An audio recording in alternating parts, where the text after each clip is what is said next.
Which of the following is primarily responsible for the water cycle on Earth? Okay.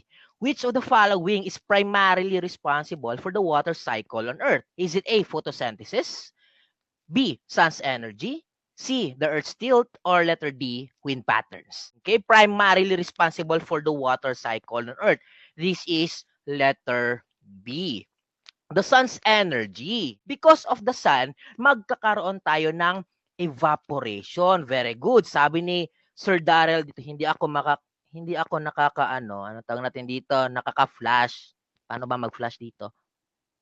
Tingnan ko lang. Hindi ako makaka-flash, sorry. Sige lang. I will just call. Okay? So it will trigger the evaporation process. And what is the evaporation process? 'Di ba? Yan yung energy transfer, change of the phase galing sa liquid, okay? Galing liquid patungo sa water vapor. So that will hence start the water cycle because of that evaporation process.